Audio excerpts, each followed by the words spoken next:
ಮಹಾಕುಂಭ ಕುಂಭಮೇಳ ಅಂತ ಕರಿತೀವಿ. ಇದು ಹಿಂದೂ ಫೆಸ್ಟಿವಲ್ಲು. 144 ವರ್ಷಕ್ಕೆ ಒಂದ್ಸರಿ ಬರುತ್ತೆ. ಇದ್ರ ಪ್ರಾಮುಖ್ಯತೆ ಏನು ಅಂತಂದರೆ, ಗಂಗಾ ಯಮುನಾ ಸರಸ್ವತಿ ನದಿ ಎಲ್ಲದರಲ್ಲೂ ಸ್ನಾನ ಮಾಡೋ ಅವಕಾಶ ಸಿಗುತ್ತೆ. ಯಾರು ಅದರಲ್ಲಿ ಮುಳುಗಿ ಎದಂತಾರೆ ಅವರಿಗೆ ಪಾಪ ಹೋಗಿ ಪುಣ್ಯ ಬರುತ್ತೆ ಅಂತ ನಂಬಿಕೆ ಇದೆ. ಇದು ಮೈನ್ ಇನ್ನೊಂದೇನು ಅಂತಂದರೆ, ಸೂರ್ಯ, ಚಂದ್ರ ಮತ್ತು ಜುಪಿಟರ್ ಅನ್ನೋ ಒಂದು ಪ್ಲ್ಯಾನೆಟು ಎಲ್ಲ ಒಂದೇ ದಿನದಲ್ಲಿ ಬರ್ತವೆ. ಆಗ ಈ ಕುಂಭಮೇಳವನ್ನು ಶುರು ಮಾಡ್ತಾರೆ, ಮಹಾಕುಂಭ ಅಂತ. ನನ್ನ ಫ್ರೆಂಡ್ ಒಬ್ಬ ಹೋಗಿದ್ದ ಮಹಾಕುಂಭಕ್ಕೆ, ನಾನು ಹೋಗೋಕ್ಕಾಗಿಲ್ಲ. ಸೊ ಅವನ್ನೇ ಇವಾಗ ಅವನ ಎಕ್ಸ್ಪೀರಿಯೆನ್ಸ್ ಮತ್ತು ಅವನ್ನ ಹೋಗಿದ್ದ ಜರ್ನಿ ಹೆಂಗಿತ್ತು ಅಂತ ಕೇಳೋಣ ಬನ್ನಿ. ಹೇ ಗೈಸ್, ಎಲ್ಲರಿಗೂ ವೆಲ್ಕಮ್, ಗುಡ್ ಈವ್ನಿಂಗ್. ಟೈಮ್ ಬಂದರೆ 5:30 ಆಗಿದೆ. ಪ್ಲಸ್ ಇವಾಗೆಲ್ಲೋ ಆಚೆ ಬಂದಿದ್ದೀನಿ. ನನ್ನ ಚೈಲ್ಡ್ಹುಡ್ ಬೆಸ್ಟಿನ ಮೀಟ್ ಮಾಡೋಕ್ಕೆ ಬಂದಿದ್ದೆ, ತುಂಬ ದಿನ ಆಗಿತ್ತು. Hi bro. ಹಾಯ್ ಸಮಿತ್, ಹೆಂಗಿದ್ಯಾ? ಸೊ ಇವಾಗ ಸಮಿತ್ತು ರೀಸೆಂಟ್ಲಿ ಪ್ರಯಾಗ್ರಾಜ್ಗೆ ಹೋಗಿದ್ದ, ನಾನಂತೂ ಹೋಗಿಲ್ಲ. ಸೊ ಅವನ ಎಕ್ಸ್ಪೀರಿಯನ್ಸ್ ಎಲ್ಲ ಹೇಳ್ತಿದ್ದ. ನನಗೆ ಅದು ಕೇಳಿ ಕ್ಯೂರಿಯಸ್ಸಿಂದ ಕೇಳಬೇಕು ಅನಿಸ್ತಿದ್ದೆ ಇನ್ನೂ. ಸೊ ಸಮಿತ್, ನಿನ್ನ ಪ್ರಯಾಗ್ರಾಜ್ ಜರ್ನಿ ಸ್ವಲ್ಪ ನಮ್ಮ ವ್ಯೂವರ್ಸ್ಗೂ ಹೇಳ್ಬೋದಾ? ಹೆಂಗೆ ಹೋಗಿದ್ರಿ, ಏನು ಕತೆ ಅಂತ? ಯಾವಾಗ ಹೋಗಿದ್ರಿ? ನಾವು ಅದು ಮಾತಾಡಿ. ಲೈಕ್ 4 ಡೇಸ್ ಹೋಗಿದ್ವಿ. ಫಸ್ಟು ವಾರಣಾಸಿಗೆ ಹೋದ್ವಿ. ಬ್ಯಾಂಗ್ಳೂರ್ ಟು ವಾರಣಾಸಿ ಫ್ಲೈಟಲ್ಲಿ ಹೋಗಿದ್ವಿ. ಡೈರೆಕ್ಟ್ ವಾರಣಾಸಿ ಫ್ಲೈಟ್ ಇದೆಯಾ? ಡೈರೆಕ್ಟ್ ಫ್ಲೈಟ್ ಇದೆ. Okay. 2.5 hours flight. So 2 days Varanasi ಇದ್ವಿ, ಆಮೇಲೆ 1 day ಪ್ರಯಾಗ್ರಾಜ್ ಆದ್ವಿ. ಓಕೆ. ಮತ್ತೆ ರಿಟರ್ನ್ ವಾರಣಾಸಿಗೆ ಬ್ಯಾಂಗ್ಳೂರಿಂದ ಫ್ಲೈಟು ಎಷ್ಟಾಯಿತು ನೀವು ಬುಕ್ ಮಾಡಿದಾಗ? ನಮಗೆ ಲೈಕ್ ಅದೇ ಟೋಟಲ್ಲು 2 ways ಸೇರಿ per person 27,000 ಆಯಿತು. 27,000 per person ಆಯಿತಾ? ಒನ್ ವೇಗ? 2 ways ಸೇರಿ. Okay okay. Bangalore to Varanasi, Varanasi to Bangalore. Varanasi Bangalore. So ವಾರಣಾಸಿಯಿಂದ ಮತ್ತೆ ಪ್ರಯಾಗ್ರಾಜಿಗೆ ಹೆಂಗೆ ಹೋಗಿದ್ದು ಅಲ್ಲಿಂದ? ವಾರಣಾಸಿಯಿಂದ ಪ್ರಯಾಗ್ರಾಜ್ಗೆ ಟ್ಯಾಕ್ಸಿ ಬುಕ್ ಮಾಡ್ಕೊಂಡು ಹೋದ್ವಿ. ಅಲ್ಲಿಂದ ಲೈಕ್ ಒಂದು ಎಷ್ಟು ಕಿಲೋಮೀಟರ್ ಇದೆ? ಮೈಸೂರು ಬ್ಯಾಂಗ್ಳೂರ್ ಥರ ಅಷ್ಟೇ ಡಿಸ್ಟೆನ್ಸ್. ಟ್ರಾಫಿಕ್ ಇರೋದ್ರಿಂದ ನಮಗೆ 4 hours ಆಯಿತು. Okay okay okay. ಹೋಗೋಕ್ಕೆ ಟ್ಯಾಕ್ಸಿ ಎಷ್ಟು ಚಾರ್ಜ್ ಮಾಡಿದ್ರು ನಿಮ್ಮಲ್ಲಿ? ಟ್ಯಾಕ್ಸಿ ಬಂದ್ಬಿಟ್ಟು 2,500 ಆಯಿತು. ಒನ್ ವೇಗ? ಒನ್ ವೇಗೆ. Okay okay okay. Varanasi. So ಇವಾಗ ಏನಂತಂದರೆ ಸಮಿತ್ ಫಸ್ಟು ಟ್ರೈನ್ ಬುಕ್ ಮಾಡಿದ್ರೆ ನೀನು? ಫಸ್ಟ್ ಟ್ರೈನ್ ಬುಕ್ ಮಾಡಿದ್ರು. ಫಸ್ಟ್ ಕ್ಲಾಸ್ ಟ್ರೈನ್ ಬುಕ್ ಮಾಡಿದ್ವಿ, ಅದು ಸಿಕ್ಕಿಲ್ಲ. ಅದು ಅಂದರೆ ವೇಟಿಂಗ್ ಲಿಸ್ಟಲ್ಲಿತ್ತು. ಫಸ್ಟ್ ಕ್ಲಾಸ್ ಟ್ರೈನ್ ಬುಕ್ ಮಾಡಿದ್ವಿ, ವೇಟಿಂಗ್ ಲಿಸ್ಟಲ್ಲಿತ್ತು, ಸಿಕ್ಕಿಲ್ಲ. ಸೊ ಕ್ಯಾನ್ಸಲ್ ಮಾಡಿಬಿಟ್ರಿ. ಆ ಟ್ರೈನ್ ಟಿಕೆಟ್ ಬಂದುಬಿಟ್ಟು 5,000 ಆಯಿತು, ಬೋತ್ ವೇಸ್ ಸೇರಿ. ಬಟ್ ನೀವು ಫುಲ್ ಫ್ಯಾಮಿಲಿ ಹೋಗಿದ್ದು 25,000 ಆಗ್ತಿತ್ತು. ಬಟ್ ಒಬ್ಬರಿಗೆ ಇವಾಗ ಫ್ಲೈಟಲ್ಲಿ 25,000 ಆಗಿಬಿಟ್ಟಿದೆ. ಹೌದು. ಸೊ ಅದೊಂದು ಸ್ವಲ್ಪ ದುಃಖವಾದ ಸುದ್ದಿ ಅಲ್ವಾ?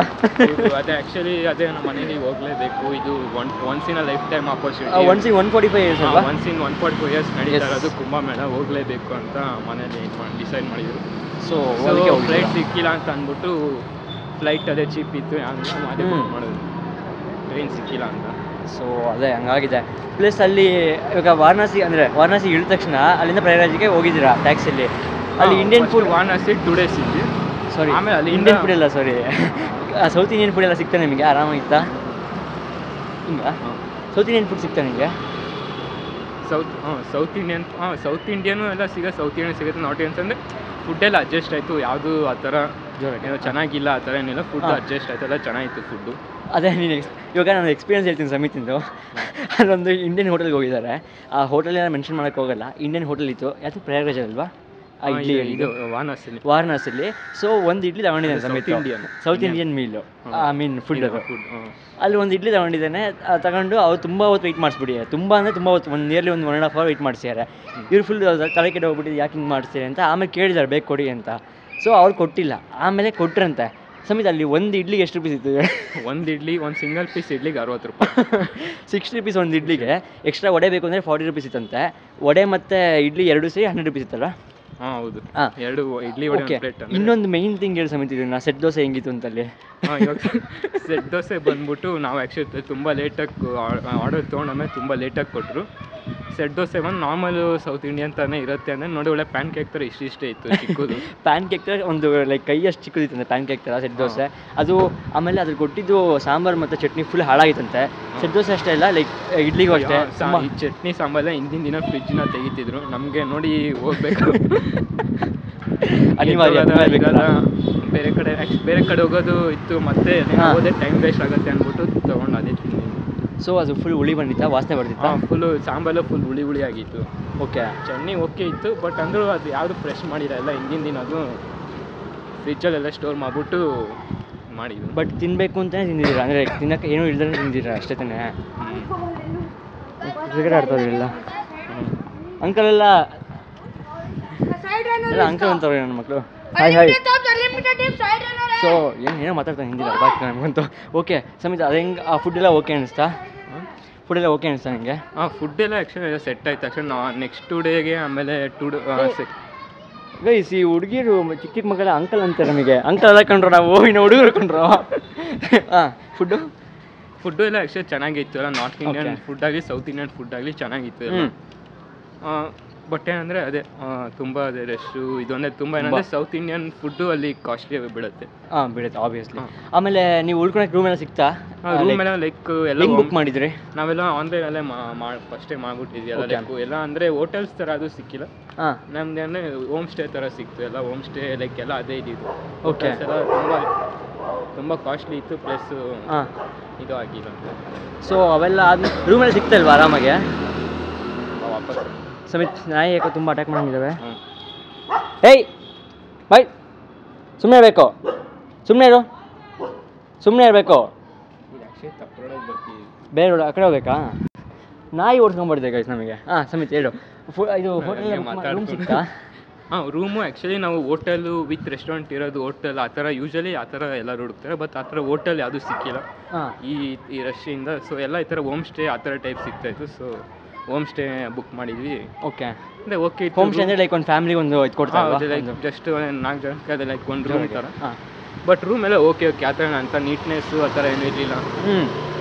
ಬಟ್ ಜಸ್ಟ್ ಇರಬೇಕಲ್ಲ ಒಂದು ಇದು. ಸೊ ಇನ್ನೊಂದು ಏನು ಫ್ಯಾಕ್ಟ್ ಹೇಳ್ತೀನಿ ಅಂದರೆ, ಸಮಿತ್ ನನಗೆ ಹೇಳಿದ್ದು, ಅವನು ಓನರು ಗ್ರೌಂಡ್ ಫ್ಲೋರಲ್ಲಿದ್ದಾನೆ, ಮೇಲೆ ಫಸ್ಟ್ ಫ್ಲೋರಲ್ಲಿ 4-5 ರೂಮ್ ಬುಕ್ ಮಾಡ್ಕೊಂಡು 4-5 ರೂಮ್ ಕನ್ಸ್ಟ್ರಕ್ಟ್ ಮಾಡಿಬಿಟ್ಟಿದ್ದಾನೆ.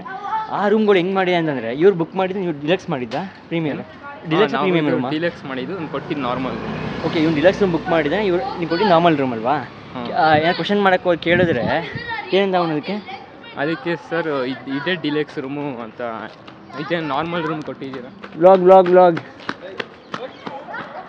ಅಲ್ಲ, ಡಿಲಕ್ಸ್ ರೂಮ್ ಬುಕ್ ಮಾಡಿದ್ರು ಪ್ರೀಮಿಯಂ ರೂಮ್ ಕೊಟ್ಟಿದ್ದ? ಸಾರಿ, ಡಿಲಕ್ಸ್ ರೂಮ್ ಬುಕ್ ಮಾಡಿದ್ವಿ. ಅವರು ಅದನ್ನ ನಾರ್ಮಲ್ ರೂಮ್ ಕೊಟ್ಬಿಟ್ಟು ಇದೇ ಡಿಲಕ್ಸ್. ಆ್ಯಕ್ಚುಲಿ ಫೋಟೋ ತೋರಿಸಿದೆ ಒಂದು ರೂಮು. ನಾವು ಕಾಂಟ್ಯಾಕ್ಟ್ ಮಾಡಿದಾಗ ಅವರು ರೂಮ್ ಫೋಟೋಸ್ ಎಲ್ಲ ಕಳ್ಸೋದು ನೋಡಿ ತೋರಿಸಿ ರೂಮ್ ಫೋಟೋಸ್ ಕಳಿಸಿದ್ದೆ ಒಂದು ರೂಮು, ಕೊಟ್ಟಿದ್ದೆ ಒಂದು ರೂಮ್. ಓಕೆ. ಅಲ್ಲೋಗಿ ನೀವು ಕ್ವಶನ್ ಮಾಡೋಕ್ಕಾಗಲ್ಲಲ್ವಾ ಸುಮ್ಮನೆ ಅಲ್ಲಿ ಏನೇನು ಕ್ಯಾನ್ಸಲ್ ಮಾಡಿಬಿಟ್ರೆ ಮತ್ತೆ ಉಳ್ಕೊಳಕ್ಕಾಗಲ್ಲ ಫ್ಯಾಮಿಲಿ ಇದ್ದಾಗ? ಆಮೇಲೆ ಕೇಳಿದ್ರೆ ಇಲ್ಲ ಸರ್ ಇದೇ ನಾವು ಹೇಳಿದ್ದು ಇದೇ ನಾವು ಡಿಲಕ್ಸ್ ರೂಮ್ ಅಂತ ಅಂದರು. ಓಕೆ. ಸೊ ಮತ್ತೇನು ಡಿಲಕ್ಸ್ ರೂಮ್ ಅಂತ ಕೇಳಿದ್ರೆ ಇನ್ನು ಪ್ರೀಮಿಯಂ ರೂಮ್ಸ್ ಇದೆ, ಅದು ಮೇಲ್ಗಡೆ ಇದೆ, ಅದೆಲ್ಲ ಫುಲ್ ಆಗಿದೆ ಅಂತ ಅಂದರು. ಓಕೆ. ಎಷ್ಟು ಪೀಸ್ ಮಾಡಿದ್ರು ಒಂದು 1 ನೈಟ್ ಹೇಳ್ರಿ ನಮಗೆ? ಅಲ್ಲೂ ಲೈಕ್ ಅಲ್ಲೂ ಒಂದು 7,000-8,000 ಆ ಥರ ಆಯಿತು. ಓಕೆ. 1 ನೈಟ್ 8,000 rupees ಮಾಡಿದ್ದಾರೆ. 8,000 ಒಂದು ರೂಮಿಗೆ. ಅಲ್ಲೆಲ್ಲ ಮಾತಾಡ್ಕೊಂತಿದ್ದಾರಂತೆ 1 ಮಂತಿಗೆ ದುಡಿಯೋ ದುಡ್ಡನ್ನ ಒಂದಿನ ದುಡ್ಡಿದೆ ಅಂತಾನೆ ಅವನು. ಒನ್ ಮಂತಿಗೆ ಇವಾಗ ಅದೇ ನಾವೇ ಈ ಥರ ನಾವು ಫ್ಯಾಮಿಲಿ ಮಾತಾಡ್ತಾ ಇದ್ವಿ, ಇದೆಲ್ಲ 1 ಮಂತಿಗೆ ಮಾಡೋ ಅಂಥದ್ದು ಅಮೌಂಟು ಅವರು ಪ್ರಾಫಿಟ್ನ ಒಂದಿನಲ್ಲಿ ಮಾಡ್ಕೊತೀರ. ಈವನ್ ವಾರಣಾಸಿಯಲ್ಲೂ ಮೇಯ್ನಾಗಿ ಪ್ರಯಾಗ್ರಾಜಲ್ಲಿ, ಅಲ್ಲೇ ಮೇಯ್ನ್ ಇರೋದು, ತುಂಬ ಜನ ಅಲ್ಲಿ ಬರ್ತಿರೋದು. So okay. ಸರಿ ಬರಪ್ಪ, ನಾಯಿ ಹೊಡ್ಕೊಂಡ್ಬರ್ತಾನೆ ಇಲ್ಲ ಸರಿ ಕೆಲಸ ಇಲ್ಲಪ್ಪ ಇವರಿಗೆ. ಸೊ ಇವಾಗ ಅದು ಸಮೇತ ಹಂಗೆ ಹೇಳ್ದಂಗೆ, ಸೊ ನೀವು ಅಲ್ಲಿ ಹೋಗಿದ್ದು ಎಕ್ಸ್ಪೀರಿಯನ್ಸ್ ಹೆಂಗಿತ್ತು? ಫಸ್ಟ್ ಟೈಮ್ ಎಕ್ಸ್ಪೀರಿಯನ್ಸ್ ಅಲ್ವಾ, ಲೈಕ್ ಯಾವಾಗ ಮತ್ತೆ ಸಿಗಲ್ಲ, ಮತ್ತೆ ಎಕ್ಸ್ಪೀರಿಯನ್ಸ್ ಹೇಳ್ಬೋದಾ ನಿಮ್ಗೆ? ಅಂದರೆ ಶೇರ್ ಮಾಡ್ಬೋದಾ? ಯಾವುದು ಪ್ರಯಾಗ್ರಾಜ್ದು ಹೆಂಗಿತ್ತು? ದರ್ಶನ ಆಯಿತಾ ಅಥವಾ ಲೈಕ್ ರಶ್ ಹೆಂಗಿತ್ತು ಎಲ್ಲ? ಈಗ ಎಕ್ಸ್ಪೀರಿಯನ್ಸ್ ಸೊ ಇವಾಗ ಸಮಿತಿಗೆ ಎಕ್ಸ್ಪೀರಿಯನ್ಸ್ ಹೆಂಗಿತ್ತು ಅಂತ ಹೇಳಿ, ಎಕ್ಸ್ಪೀರಿಯನ್ಸ್ ಹೇಳಿ ನಿಮ್ಮದು. ಈಗ ಒಂದು ಎಕ್ಸ್ಪೀರಿಯನ್ಸ್ ಅಂದರೆ ಒಂದು ಹೇಳ್ಬೋದು ಈ ಥರ. ಒಂದು ಎಕ್ಸ್ಪೀರಿಯನ್ಸ್ ಅಂದರೆ ಒಂದು ಹೇಳ್ಬೋದು ಈ ಥರ ಇಷ್ಟೊಂದು ಜನ ಲೈಕ್ ಹೆಂಗಂದರೆ ಓಲ್ ಆಫ್ ಇಂಡಿಯಾ ಇಲ್ಲೇ ಜಾಯ್ನ್ ಆಗಿದ್ದಾರೆ, ಎಲ್ಲ ಸೇರಿದ್ದಾರೆ. ಕೋಟಿ ಜನ ಅಲ್ವಾ? ಹೌದು, ಕೋಟಿ ಜನ ಇರ್ತಾರೆ. ಸೊ ಊಟ ತಿಂಡಿ ಪ್ರಾಬ್ಲಮ್ ಆಗಿಲ್ಲ, ಪ್ಲಸ್ ಮೊಬೈಲ್ ಚಾರ್ಜಿಂಗ್ ಎಲ್ಲ ರೂಮಲ್ಲೇ ಮಾಡಿದ್ರಾ? ಯಾಕೆಂದರೆ ತುಂಬ ನ್ಯೂಸ್ ನೋಡಿದ್ದೆ, ಅದನ್ನು ರೋಡ್ ಸೈಡೆಲ್ಲ 50 ರೂಪಾಯಿ ಚಾರ್ಜಿಂಗ್ ಮಾಡ್ತಿದ್ದಾರಲ್ಲ ಅಂದರು, ಅದೇನೋ ನಿಜನಾ ಅದು? ಇಲ್ಲ ನಾವು ಆ ಥರ ನೋಡಿಲ್ಲ. ಬಟ್ ಏನಂದರೆ ಅದೇ ನಾವು ರೂಮ್ ಬುಕ್ ಮಾಡಿದ್ರಿಂದ ಎಲ್ಲ ಚಾರ್ಜಿಂಗ್ ಎಲ್ಲ ಓಕೆ ಹಂಗೆ. ಸೊ ಅಂದರೆ ಎಷ್ಟೋ ತನಕ ಆಯಿತು ಲೈಕ್ ದರ್ಶನ ಎಲ್ಲ? ಆಮೇಲೆ ಅಗೋರಿಗಳನ್ನೆಲ್ಲ ನೋಡಿದ್ರ ಏನಾರ? ಅಗೋರಿಗಳು ಇಲ್ಲ, ಯಾರು ಇರಲಿಲ್ಲ. ಅವರೇ ಮೇನ್ ಅಲ್ವಾ? ಪರ್ಟಿಕ್ಯುಲರ್ ಒಂದು ಮೇನ್ ಡೇಸಿಗೆ ಮಾತ್ರ ಬರೋದು. ಹಂಗಿದೆಯಾ ಅದು?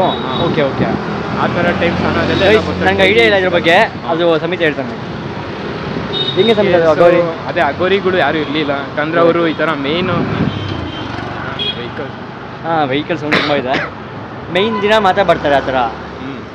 ಅಂದರೆ ಈ ಥರ ಮೇಯ್ನ್ ಯಾವ್ದಾನ ಇವಾಗ ಏನಾದರೂ ಒಂದು ದಿನ ಇರುತ್ತಲ್ಲ, ಈ ಥರ ಇಂಪಾರ್ಟೆಂಟ್ ಆ ಥರ ಟೈಮಲ್ಲಿ ಮಾತ್ರ ಬರೋದು. ಓಕೆ. ನಾರ್ಮಲ್ ಎಲ್ಲ ದಿನ ಯಾರು ಇಲ್ಲ. ಓಕೆ. ವೆಜ್. ಅದೇ ನನಗೆ ಅದೇ ಅಗೋರಿ ನೋಡ್ಬೇಕಂತ ತುಂಬ ಆಸೆ ಇದೆ ಒಂದ್ಸರಿ ಲೈಫಲ್ಲಿ. ನೋಡೋಣ ಒಂದಿನ ಹೋಗಿ ಅವ್ರು ಮಾತಾಡಿಸ್ತೀನಿ. ನಮ್ಮ ಫ್ರೆಂಡ್ ದಾರ್ಶನಿಕ್ ಅಂತ ಒಬ್ಬರು ಇದ್ದಾರೆ, ಅವನು ಹೋಗಿದ್ದ, ಲೈಕ್ ಅವ್ರ ಫ್ಯಾಮಿಲಿ ಎಲ್ಲ ಹೋಗಿದ್ರು, ಡ್ಯಾಡಿ ಎಲ್ಲ. ಸೊ ಅದಕ್ಕೆ ಸಮಿತ್ ಸಿಕ್ಕಿದ್ದ ಇವಾಗ, ಅದಕ್ಕೆ ಅವ್ನಿಗೆ ಇಂಟರ್ವ್ಯೂ ಮಾಡಿ ಕೇಳ್ತಾ ಇದ್ದೀನಿ ಏನು ಕತೆ ಅಂತ. ಸೊ ಪರವಾಗಿಲ್ಲ, ಸಮಿತ್ ಸ್ಮೂತಾಗಿ ಹೋಗಿದ್ದ ಜರ್ನಿ ಎಲ್ಲ. ಆಮೇಲೆ ಕರೆಕ್ಟು ಗೈಸ್, ಸಮಿತಿಗೆ ಲೈಕ್ ಬ್ಯಾಂಗ್ಳೂರು ಅಂದರೆ ಬ್ಯಾಂಗ್ಳೂರು ಬಂದಮೇಲೆ ಫುಡ್ ಪಾಯ್ಸನ್ ಆಗ್ಬಿಟ್ಟು ಫುಲ್ ವಾಮಿಟ್ ಆಗ್ಬಿಟ್ಟು ಕಂಟಿನ್ಯೂಸ್ 1 ವೀಕ್ ಫುಲ್ ವಾಮಿಟ್ ಆಯ್ತು ಅಂತ. ಸೊ ಹೆಂಗೆ ಎಕ್ಸ್ಪೀರಿಯನ್ಸ್ ನಿಮ್ಮದು, ಅದು ಹೆಂಗಾಯಿತು ಅಂತ ಹೇಳ್ಬೋದಾ? ಅದು ಆ್ಯಕ್ಚುಲಿ ಬಂದು ಅಲ್ಲಿ ಏನೋ ಫುಡ್ಡೆಲ್ಲ ಚೆನ್ನಾಗೇ ಇತ್ತು, ಆಮೇಲೆ ಗೊತ್ತಿಲ್ಲ ಮೋಸ್ಟ್ಲಿ ಇನ್ಫೆಕ್ಷನ್ ಆಗಿರ್ಬೋದು ಅಂತಂದರು.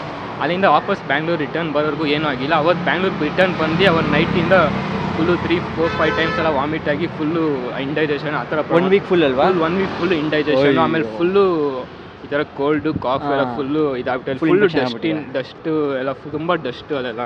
ಅದು ನಿಜ. ಆಮೇಲೆ ತುಂಬ ಪಾಪ್ಯುಲೇಷನ್ ಒಂದೇ ಕಡೆ ಇರ್ತಾರ, ಎಲ್ಲ ಏರು ವೈರಸ್ ಇದರಿಂದ ಆಗಿರ್ಬೋದು. ಇಲ್ಲ, ನಾವು ಹೋಗ್ಬೇಕಂತ ತುಂಬ ಪ್ಲ್ಯಾನ್ಸ್ ಇತ್ತು, ಬಟ್ ಅಷ್ಟು ದೂರ ಆಯ್ತಲ್ಲ, ಮತ್ತು ತುಂಬ ರಶ್ ಇರ್ತಲ್ವ, ನನಗೆ ರಶ್ ಅಂದರೆ ಆಗಲ್ಲ ನನಗೆ. ಸೊ ನಾನು ಹೋಗಲಿಲ್ಲ.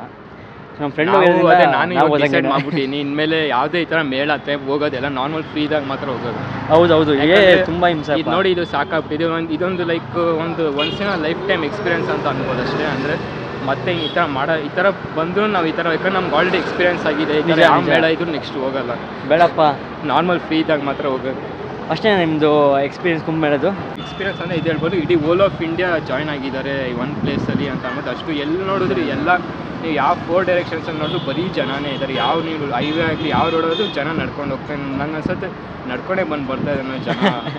ಬೇರೆ ಲೈಕ್ ನೈಬರಿಂಗ್ ಸ್ಟೇಟ್ಸಲ್ಲೆಲ್ಲ ನಡ್ಕೊಂಡೇ ಬರ್ತಾರೆ ಆ ಥರ, ಅಷ್ಟು ಜನ. ಸೊ ಇದೇ ಎಕ್ಸ್ಪೀರಿಯನ್ಸ್. ಸೊ ನೀವೇನಾದ್ರು ಕುಂಬೇಳ ಏನಾದ್ರು ಹೋಗಿದ್ರೆ ಸಮಿತ್ ಥರ ಕಮೆಂಟ್ ಮಾಡಿ. ಹೋಗಿಲ್ಲ ಅಂದರೆ ಪರವಾಗಿಲ್ಲ, ಅವ್ರ ಎಕ್ಸ್ಪೀರಿಯನ್ಸ್ ಶೇರ್ ಮಾಡಿದ್ನಲ್ಲ, ಸೊ ಅದು ಸಾಕು.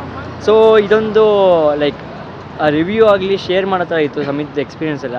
ಸೊ ಅವನ ಎಕ್ಸ್ಪೀರಿಯನ್ಸ್ ಶೇರ್ ಮಾಡಿದ್ದಾನೆ, ತುಂಬ ದಿನ ಆದಮೇಲೆ ಸಿಕ್ಕಿದ್ನಲ್ವ. ಸೊ ಅದನ್ನೊಂದು ವ್ಲಾಗ್ ಮಾಡೋಣ ಅಂತ ಸ್ಟಾರ್ಟ್ ಮಾಡಿದ್ದೀನಿ. ಸೊ ಇವಾಗ ಇಲ್ಲೇ ಎಂಡ್ ಆಗುತ್ತೆ. Thank you so much for watching. Next ವ್ಲಾಗಲ್ಲಿ ಸಿಗೋಣ. Until then bye guys. ಸಮಿತಿ ಒಂದು ಬಿಗ್ ಥ್ಯಾಂಕ್ಸ್ ಹೇಳಬೇಕು. Thank you Samith, thank you so much. Thank you. So bye guys, bye. ಜೈ ಶ್ರೀರಾಮ್. ಜೈ ಶ್ರೀರಾಮ್ ಸಮಿತ್. ಜೈ ಶ್ರೀರಾಮ್.